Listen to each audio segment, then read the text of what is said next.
darn mirrors don't lie. This is going to be fun. Y'all ready? How many of you have ever used the phrase hot mess? Actually, this phrase goes all the way back to the 19th century, because way back then, hot mess referred to a mess hall or a mess kit. It was literally a military term. Well, in the 20th century, it took on a different meaning. It was still a military term. However, it referred to a dangerous environment, a firefight where a group of soldiers found themselves in a volatile situation. Oftentimes, they would be heard to say, "We've gotten ourselves into a hot mess." But then in the 21st century, with the evolution of the word hot mess is now defined as an attractive disaster. Somebody whose life is in disarray, and yet they continue to be functional, and they still manage somehow to look good. They still show up for work, they show up for school, they show up for worship, and they look a lot better than their circumstances. Based on this newly discovered definition by me, then I have to stand here and confess to you that I am, in fact, a hot mess. A lot of chaos going on behind the scenes, but I do my best to function at a high level, and I try to look good doing it. The truth is, if you're honest, and I think by the time I finish this sermon you'll agree, you're a hot mess too. You're a hot mess too. Isn't this sort of your unspoken goal in life, to handle the mess, the chaos that's thrown your way, to continue to press forward and to try to look good doing it? Regardless of what's going on at home, on the job, with the kids, with the spouse, you want to show up and you want to present well. Now think about it. Wouldn't it be awesome if our lives today were as amazing as our social media profile pictures? I looked at all my profile pictures this past week. I went all the way back from when I first started on Facebook, and looked at a lot of those, and I thought, I don't present the truth on social media. This is one of the ones that I got this James Bond thing going on, and I thought, that looks nice, and I clean up okay. But if I had to present socially the current state of my life, I'd have to post this as my profile picture. Right? Right now I'm picking on me, but I'm getting to you. I'm getting to you. Because I would love this, I would love it if everybody in the room would go home and post a real profile picture that represents the current state of effects and affairs in your life. A lot of people, these days won't go to church, and one of the number one reasons actually, maybe right at there at the top, that I hear a lot anyway, is those church people, they're so fake. And I'll clean that up, because they usually say it's just a bunch of hypocrites in the church, and I don't want to go to church with hypocrites. But for me, I try to be very transparent, try to be very honest, and I'd rather be called a hot mess than a hypocrite. Honest about my flaws, but I choose to try to present well, keep my head high, face it with integrity. I don't want to lie to anybody. I'm a hot mess. I know it. You know it. So we might as well admit it today. If you've always pushed away from the church because of the hypocrites who present stunning profile pictures, but you know them without all the filters, I want to try to help you today. Welcome to CrossPointe, where everybody is a hot mess. Everybody. You're surrounded by a whole bunch, rows and rows of hot messes. Because we've all got a mess going on somewhere in our lives, but we just clean up good, So in this series, I'm going to talk about all kinds of messes, okay? We're going to cover a lot of ground. We're going to talk about financial messes. You've gotten yourself into a financial mess because of debt or something that is way beyond your control. And you might have found yourself saying, man, I've got a financial mess in my life. Maybe a family mess. Marriage, isn't going quite as good as you'd hoped that it would. And then something happened and you find yourself now in a relational mess. Health-related messes, sometimes of our own volition. We just don't take care of ourselves. And then sometimes things just happen that are beyond your control. Professional messes. Maybe you hate your job and you took it because you had to have a paycheck and you just feel like your professional career is just a mess and you're trying to find your niche. Maybe it's an academic mess. And I'm sorry to even bring this up because we have a lot of students from UNCP and UNCW and Raleigh that come here on the weekend, and they're trying to escape the GPA mess that they're in, and then they come to church on Sunday, and the preacher they thought they loved brings it up and wants to talk about it, and now they're not so sure, so my apologies. But there are all kinds of messes. Let's be honest, some of you married a mess. Vernette. Brother G is not here, but she was talking about y'all. She was amen to me. But let's be honest, some of you married a mess. In fact, you were warned, right? Think about it. You were warned. If you go back to it, his previous 3 girlfriends took you out for coffee and said, honey, don't do this. And you were like, oh, but I can fix him. I can fix him. But now, you know, you can fix a dog. And I found out during a break you can fix a spouse too, so it kind of ruined my thought. So there you go. But you said somebody corrected me during the break and ruined my whole thought there. Or maybe you're the person that said, you know what? I'm not marrying her mama. I'm not marrying her daddy. I'm not marrying her family. But you found out, didn't you? When you moved in together, she brought the crazy part of the family with her. It just took a while for it to show up.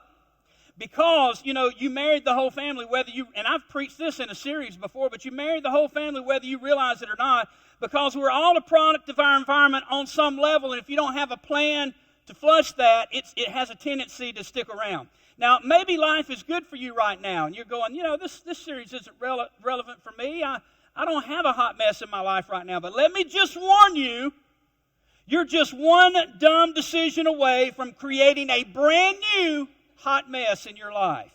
Whether you're Christian or some other religion or no religion, the thing we all have in common in life are the messes we make. Now, sometimes we deal with messes that we make. Sometimes we inherit messes, and sometimes we don't know how we fell into this mess. You know, sometimes I'm out cutting my grass, and all of a sudden I start smelling something. And I realize it's happened again. You know, my tires found the mess that my neighbor's dog tends to make in my yard, usually when they're walking their dog. I'm a little more upset about that than what y'all are, but it happens a lot. I didn't cause it, but I just kind of stepped in it. You know how that goes, right? So it happens that you can find a mess that you're not even trying to, you know, you had nothing to do with it. The reality, though, is this is life. This is life. You got to deal with the poo. That should have been the shirt. You got to deal with the poo. That would have been a better shirt. Here's the good news. Here's the good news. She's already heard this sermon once. I don't know why it's still got her. But it's not just you. It's not just your family, your marriage, your GPA. We are all a hot mess at some point in our lives, whether that's you're in that season now or you've come out of it, maybe you're on a reprieve, whatever. A hot mess is what we all have in common. And I think you all look great today. I think we all clean up well. It's a wonderful thing, you know, to come to church and look good and smell good and all that goes with that. But if we could see a profile picture that shows the reality of your life, I'd love to see that this afternoon. It'd be such a fun afternoon on social media if you'd do that. You might not present so well, right? You know what I'm talking about? You're not going to do that, are you? No, you're not. Okay. The messiness of life is what we all have in common. It's what brings us all together. So before you criticize somebody else, remember, you are a hot mess too. You're a hot mess too. If not now, then soon, because you're one dumb decision away from the next hot mess season of your life. And isn't it true when you hear the story behind somebody else's mess, if you'll slow down long enough and listen to the details that landed them in the mess that they're in, sometimes instead of being critical after you've heard how they got there, you're sympathetic. You're sympathetic.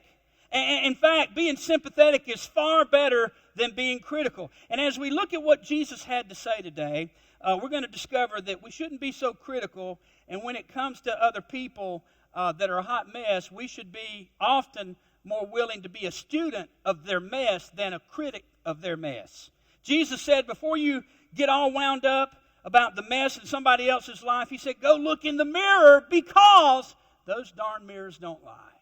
They just don't lie. You're focused on the speck of dust in someone else's eye, and you've got a plank in your own eye. That's out of Matthew chapter 7, verses 1 through 5. But here's what I want you to do. Everybody kind of pat your eye, one or the other, and say, pull the plank. That is a better use of your time, trying to get the plank out of your eye than the speck out of somebody else's. That's what Jesus would say to us today. Now look, sometimes we dig ourselves a hole so deep that we can't crawl out of it on our own. We need somebody to throw us a rope, lend a hand, give us a push or a pull out of the muck and the mire that we have behaved ourselves into. This past week, we had a horrific experience at my house on a Wednesday when we had our little man Lennox with us. Now, I've changed more poo diapers since Lennox has been born than I changed combined for Micah and Marissa. It just wasn't my thing. I couldn't do it. I have this gag reflex problem. That's what I'm saying. Don't start. It'll get bad up here. But Lennox had a blowout. And I thought I'd experienced about as bad as it could get. No. Did you know the older they get, the worse it gets? Wow. Anyway, I'm in the room, and the diaper gets peeled back, and oh, my Lord, have mercy. I'm just like, Sylvia happened to be there. And you know what she did? She threw me a rope to get me out of the mess that I had found myself in, and I just turned around and left the room. I just couldn't do it. Sometimes you just need a hand. You need somebody to help you out of the mess that you find yourself in. Great sermon illustration. Better than what you think it is. Now, let me just put this out there. Christians believe the thing that we have in common is the mess that brought God near to us. For God so loved the whole messy world, he looked down and he said, what a hot mess they're in, right? But I won't flood the earth again. I'm not going to burn it up. Instead, I'm going to send my one and only Son to clean up the mess that they're in. And when Jesus showed up, it was a surprise. In fact, one of the reasons people didn't recognize Jesus for who he was is because in ancient times, when people thought about God coming near or God addressing people, they expected a judge or some kind of a harsh judgment or some kind of a punishment or a lightning bolt kind of thing. They expected criticism. They prepared for the very worst. But when Jesus showed up, he introduced a word into the messes of the world that was so astounding and unexpected. He introduced the word grace. Everybody say grace. And nobody expected it, and nobody saw it coming, and most people missed it. So if you're a hot mess and you're trying to look good and stay functional, hey, I get that. We have that in common. Everybody in the room has that in common. But the gospel is for you because Jesus came into this world, and listen, not because he felt sorry for you, but because we had dug ourselves into a deep hole and we couldn't get out. We were in a mess. We were in a mess. And here's something else that Christians believe. The mess in your life is a lens, and if you can see your mess for what it is, in other words, if you can recognize a mess when you see one, then you can see God. You'll be able to see God. I'm going to unpack that and explain it, because to recognize one is to acknowledge the other. In fact, my hot mess is a lens through which I can discover God. God reveals himself. He reveals his presence, his reality within the context of my messy life. If you can recognize your mess, you are one step away from acknowledging God. And that's a big deal. Now, the Apostle Paul steps into history not as an apostle, not as a Christian, not as a Bible writer, but as a guy who was on mission to destroy the church. He believed Christians were trying to take Judaism in a crazy direction around some crucified Nazarene who twisted the law and had corrupted the temple, and he was hell-bent on putting a stop to it. So the Apostle Paul decided to shut down the church. God got his attention, and you know the story, the Damascus Highway and all that. The Apostle Paul was a brilliant man. He was a brilliant man, and he's had influence on Western culture and culture in the world, and there's been this great shift because of Jesus and Paul, man, just phenomenal influencers, and Paul, second only to Christ in the influence of where the world stands today, and he became an all-in follower of Jesus. So he begins establishing churches around the Mediterranean rim. And as he plants these churches, he started writing these letters to encourage them, the local church, to encourage their faith. And because the letters were so extraordinarily valuable, they were collected, they were copied, and today they're part of our New Testament, right? So the Apostle Paul goes into all kinds of extraordinary detail explaining these high-level theological concepts. He's the guy who introduces the idea that our messes are the lens through which we discover God, the presence and the power of God. Paul says, and I'm going to explain and kind of break this down because he's just a brilliant guy, and sometimes he tends to talk over our head. We have to really take the Scripture apart to understand what he said. So I'm going to take that step to try to help everybody in the room. He says this, now we know that whatever the law says, it says to those who are under the law. And that's just a fancy way of saying if you're under the law is over you. Now watch this. For example, if you're a student and you sign up to go to university, when you sign a contract to go there, the university rules then apply to you. And you're under those rules because the university is now over you. Are you tracking? I don't have to obey the rules of your university because I never got under those rules to begin with.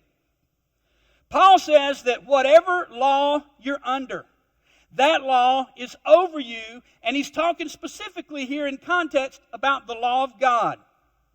The law of God in this context, though, can be several things, and it's several things to a whole lot of different demographics of people. If you're, for example, if you're an Orthodox Jew, it would be the actual law of God as is found in the Old Testament. If you're a Christian, it would be the law of Jesus. And the law of Jesus is this, that you treat other people the way that God through Jesus has treated you.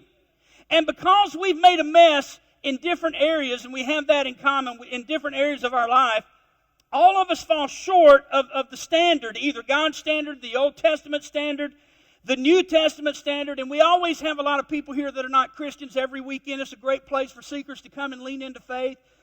But if you don't subscribe to any faith system right now, then the standard of your own conscience, because you cultivate a conscience whether you realize it or not. Non-believers violate their own conscience just like believers violate, like Christians violate the New Testament law of Jesus Christ. For Christians, our conscience is fed from a moral standard derived from the New Testament covenant of Jesus that says to love everybody and treat everybody the way that Jesus has treated us. Now, we don't always measure up to that standard that we subscribe to, whatever the standard is that you subscribe to. And when we mess up and fall short of whatever standard we are trying to measure up to, at work, at school, family rules, whatever, when we get busted, we get caught with our hand in the cookie jar, most people have an auto response set up. It's our way of justifying our failure. You know you messed up. Everybody else knows you messed up. They saw you. You got caught. So our auto defense is this. Well, nobody's perfect. That is exactly what the Apostle Paul is trying to get across to us. When you acknowledge that you're not perfect, when you say that, you're saying there is a law, there is a standard, there is an ethic that you haven't lived up to.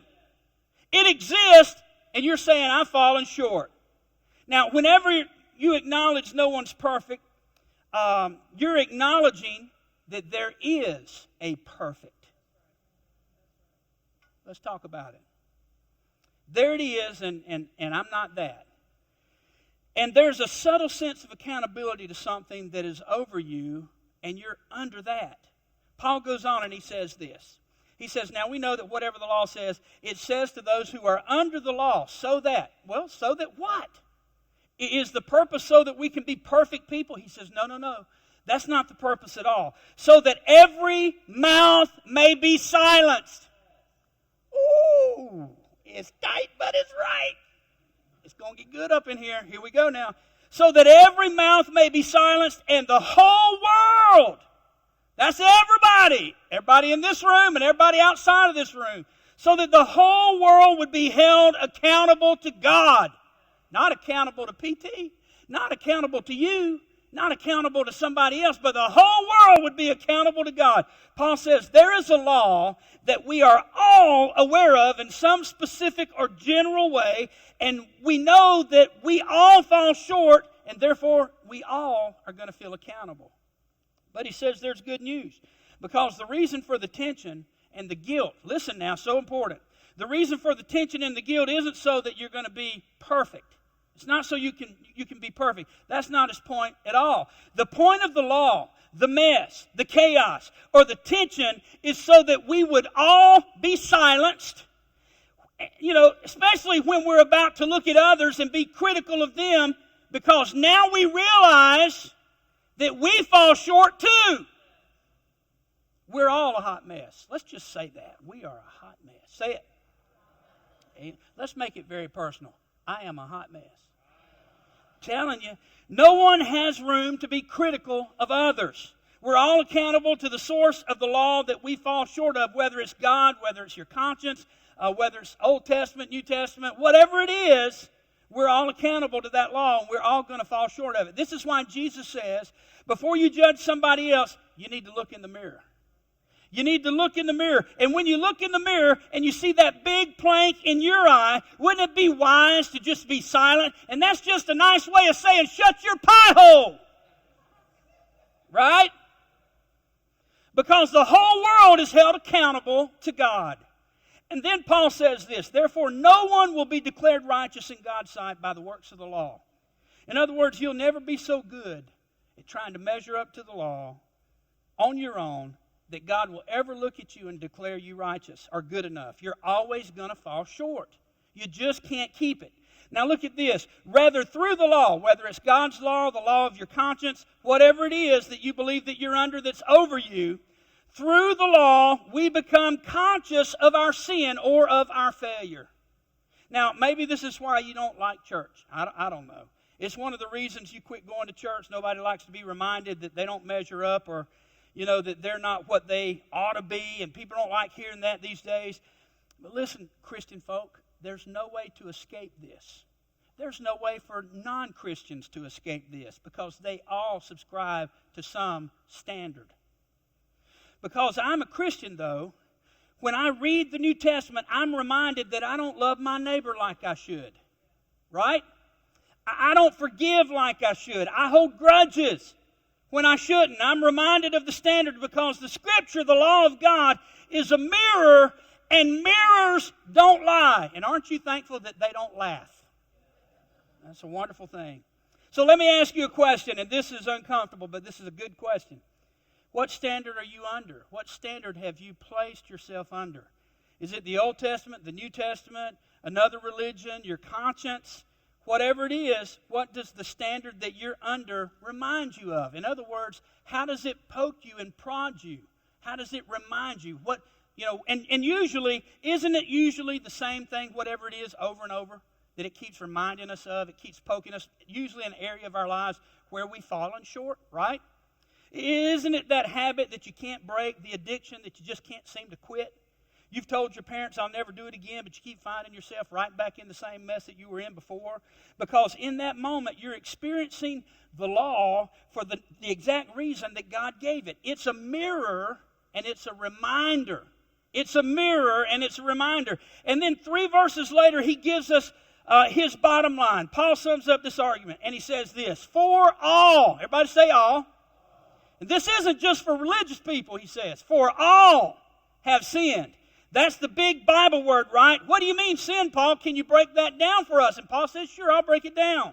For all have sinned and fall short, because falling short is what it means to sin. And fall short of the glory of God. You see, I fall short of my own standard. My own standard, my own conscience. I fall short of that. I can't even be what I think I need to be most of the time. I mess up all the time. I'm glad there are people that will forgive me for that. There's some that won't, but some people will. Aren't you glad that there's people in your life that will forgive you for it? And doesn't it just blow their mind when you mess up and they go tell somebody, you ain't going to believe what so-and-so did, if that person can say, he confesses to that all the time. He says he's a hot mess. He's not trying to lie or keep that from anybody. But the thing is, he says, you're a hot mess too. It just takes the argument right away, right? That's why the word said, then we should be silent. It shouldn't be a rumble out there going on when somebody messes up or when somebody does something other people don't like, because you realize before you start trying to remove a speck out of somebody else's eye, you got to pull the plank out of your own. Can I have a witness on that? And I actually mentioned a name in the first service from a nationally known person, and I felt guilty immediately, and I had to apologize. So I'm not going to do it again. Don't go back and watch the video from the first service. It was a mistake on my part. But he said, all have sinned, and we fall short of our own standard. In other words, I can't even think of who I need to be and be that person. So we all do that. Everybody is silenced because everybody falls short of the glory, the magnificence, the greatness, the perfection of God. None of us are going to measure up. And he's reminding us of the reason that we recognize a mess when we see one. Watch this now. Stay with me on this, because let me tell you something, folks. Get this. What I'm teaching to you today is the reason that people, even older adults, when this light goes on, this is the reason. They've lived their whole life pushing away from faith, but when this light goes on, I've seen, and I'm going to give you a great example, I've seen men and women, older men and older women, when this light goes on, surrender their heart and their lives to Jesus Christ. This is a big deal.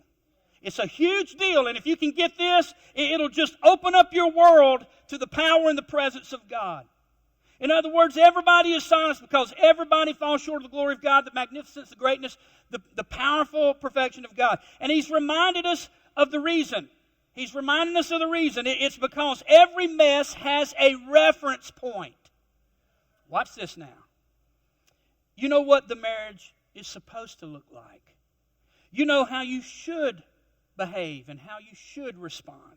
You know you should be able to break away from that habit. You know that you shouldn't be in that relationship. Every mess has a reference point, and Paul says it is the awareness of our own hot mess that awakens us to something outside of us to which we are all accountable. This is his point. That the awareness of our mess, I can't even live up to my own expectations, so I certainly can't live up to God's. So my natural flow as a human being is, well, I'm not doing good. I need to try harder. I need to work on this. I need to get this right. I gotta come up with a plan. And Paul says, no. That's wrong. That's not the right approach. He said, wait a minute. God didn't establish the standard. He didn't set up the law so that you would try harder. God doesn't poke your conscience so that you'll just become a better person. Man, there were so many hundreds of laws, over 700 in the original law, and God didn't just give 700 laws to make everybody comply. He set them up. They didn't even know He was setting them up. He set them up. There was no way they were going to keep all that law. There's no way you're going to measure up to your own standard, much less to God's. He set us up for failure. He made sure. God doesn't poke your conscience so that you'll just become a better person. God speaks to you through your conscience, and God reminds you so that you will become aware that there's someone outside of you. I got goosebumps, man, I'm telling you. There's somebody outside of you to whom you are accountable and who is over you and you under him. When that light goes on, it's a game changer. Now, I'll give you an example, real life example. Most of you have heard of C.S. Lewis. He was a brilliant man, lived during the Second World War era, and he found Jesus as an adult. He wrote the Chronicles of Narnia. Did you see the movies? Great movies. Another great book, I think actually the first Christian book that he wrote was called Mere Christianity. And it's a tough read, but it's a short read, but you have to read it several times to digest it. But in this book, C.S. Lewis said this. He said, when I watch two people quarrel, he's given an example of why he came to faith in Jesus Christ. And if you'll lean into this, it's a game changer. He said, when I watch two people quarrel or fight, they're having a heated debate, here's what I'm aware of. Those two people are both appealing to a standard that neither of them created and neither of them can escape. He says two people are quarreling, and he gives an example here. He said, one says, you're not being fair. And the other person defends themselves. I'm being fair. You're not being fair, right? And it just keeps going. And every argument they approach, they have a different perspective. Same idea, but they see it totally different. So they argue about it. Now, he says whenever people quarrel, if you watch, this is a big deal. If you watch, he said they're both appealing to a standard that is outside of them that neither of them created. They didn't come up with this. Where did the standard come from? And then he says this is so powerful. He said, rarely in a quarrel between two people will you hear one of them say, well, to hell with your standard. To hell with your standard. Watch this now. So powerful. In other words, he's saying, nobody ever says, well, let's just forget justice. Let's forget mercy. Let's forget sensitivity. Forget being a good husband. Forget being a great wife. Forget all that. No one, he says, ever dumps the standard. They don't dump the standard, but they do argue that they're keeping the standard better than the other person. And this just bugged C.S. Lewis to death when he was not a Christian, but he was checking out the whole faith thing. Why is it that all over the world there's this thing that we feel accountable to, we just can't get rid of, and we clearly didn't create it? It's a standard that we didn't set. Because if we had created the standard, we would just dump it. And then we wouldn't feel guilty anymore, right? We'd just get rid of it. And in the first chapter of Mere Christianity, C.S. Lewis says this: the law of gravity tells you what stones do if you drop them. In other words, the natural law of gravity tells you what's going to happen to a stone if you hold it out in your hand and then just let it go, right? And then he goes on, he talks about all the natural laws and how they make the universe very, very predictable. Natural laws, as an example, natural laws, if you play golf, are why you can become a better golfer. Because gravity doesn't shift. It doesn't change every 30 minutes and change the way that you approach or hit the ball, right? In other words, the laws of nature are predictable. They're observable. He says, so everybody knows when you drop a rock or stone what's going to happen. But look what he says next. This is so powerful, and I hope you get it. But the law of human nature tells you what human beings ought to do and what they ought not do.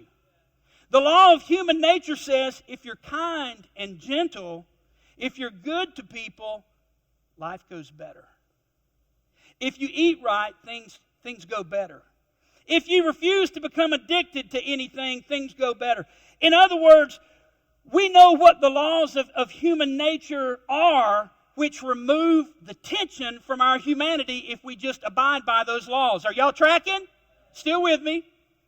He said, and this is a quote, he said, but unlike any other area in the whole universe that we know of, when it comes to the laws of human nature, even though we know what they are, he said, but we don't do them. We don't do them. And it just bugged him, and he's like, what is that? And he says this: human beings all over the earth have this curious idea that they ought to behave in a certain way, and they can't shake that. Doesn't matter who you are.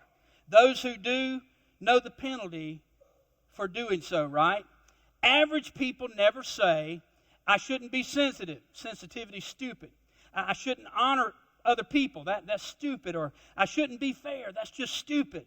He says there's this built-in, heart-driven sense of ethics and morality that we just can't shake. And then he caps it off with this. And this right here is what drove C.S. Lewis as a mature adult to become a believer, a Christian. He said there is something above and beyond the ordinary facts of men's behavior, and yet quite definitely real. It's not something that we imagined. We didn't create it, but we find it pressing on us. This is powerful. He continued, we have all felt the pressure of conscience. Paul said this a different way. C.S. Lewis said it like this: we've all felt the pressure of conscience. That pressure is the gracious presence of God, and we can't escape it. It is universal in every single culture. Woo! Y'all, I got goosebumps, so help me. Second time in a row. This is so powerful. It's a game changer. This is not God pressing on us so that we'll be better people. It's God pressing on us so that we will acknowledge and recognize God. God didn't give over 700 laws in the Old Testament so that they would actually try to keep all of the laws. They tried and failed. He knew when He gave it to them they were never going to measure up. He did it so eventually they would acknowledge, I'm a hot mess. I can't do this. I need help. Where's your help come from? My help comes from the Lord. Man, it comes from the Lord. And then, once you notice this, our mouths will be silenced when you realize that I can't measure up. I'm a hot mess. And we're going to realize there is a law, there is a standard that we cannot maintain consistently. Therefore, all the people in the whole earth are silenced in the presence of God. And then you won't be critical of someone else's hot mess because you realize as you enter God's presence that you are a hot mess yourself. That's better preaching than what you think it is. And again, once we acknowledge our own hot mess and we acknowledge that we fall short of our own standard, and certainly God's standard, then we're a step away from acknowledging God. Now, the pressure that you feel is not pressure from God to just be a better person or to try to be a more perfect person. It's a reminder that there is a God that wants you to be aware that He is there. He's there. There is a perfect that none of us will ever be until we see Jesus. And the Bible says, then we shall be like Him. For we shall be changed in the moment, in the twinkling of an eye. Right? And it's the pathway, the portal, the channel, the window, the lens to begin understanding the presence and the power of our Heavenly Father. Now, the moral of the story today is simply this. We all have something in common. What is it? We're all a hot mess. Religious, non-religious, Christian, non-Christian, some other religion. What we all have in common is the mess that we make. Do you know what that means? Think about this, man. This shook me up. It means that you have something in common with the person that you despise the most. You have something in common with the group that you despise the most. I come so close to just naming some that I know y'all don't like, but I thought I'd end on a high note.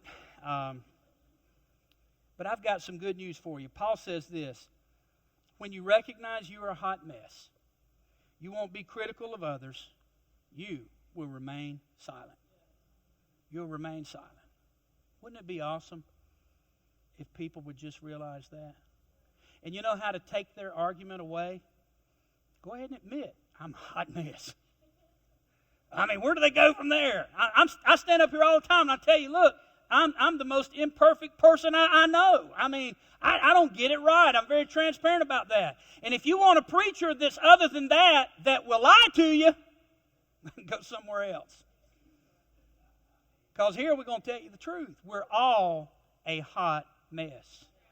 All of us, everybody in the room. So let me send you out of here with a homework assignment.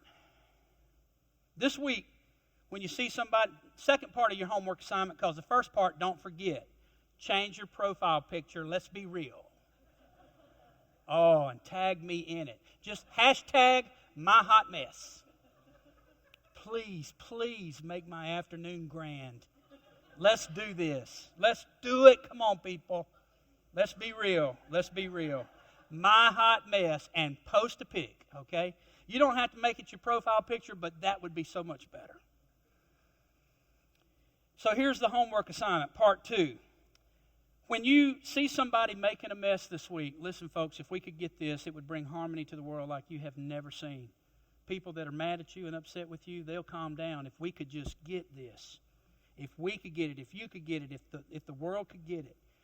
So when somebody is making a mess out there, whoever, wherever, whatever, when you see the mess this week, instead of being critical, instead of being judgmental, instead of setting yourself apart, instead of thinking to yourself, at least I'm not like them. High and mighty kind of thing. At least I'm not like them. Instead of, I don't even want to go talk to them. Kind of a high and mighty attitude. Instead of that, I want you to whisper under your breath this phrase right here. Throw it up there for me, if you will. I know a hot mess when I see one because I am one. Stand to your feet. Let's practice this. A hot mess is what brings us all together. It's what everybody in the room has in common. Are you tracking? I love you guys. I love pastoring a hot mess church. I don't mind going to county jail and bailing you out.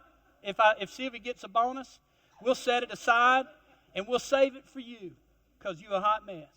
You know, whatever your hot mess is, we'll try to help you through it. But a hot mess is what brings us all together. Let's say it in full voice together. And I want you to say it. I want you to say it like you believe it, okay? Because I'm telling you, this is so liberating.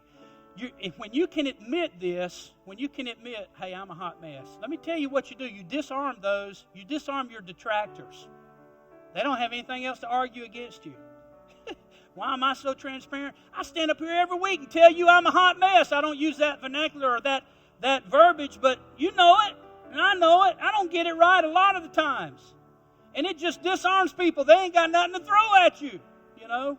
And I tell people all the time, there's enough stuff that's true about me for you to go out there and talk about. You don't have to make anything up, right? But I want you to say it because when you say it, it liberates your own spirit and your own soul, and it will remind you, hey, before I look down my nose at somebody else and I start talking bad about them, I'm going to remember that they may have a speck of dust in their eye, but Jesus said, I have to pull the plank out of my eye because I got a bigger problem, bigger issue. So in full voice, are you ready? Here we go. Let's say it like we mean it. I know a hot mess when I see one because I am one. Let's do it together in 3, 2, 1. I know a hot mess when I see one because I am one.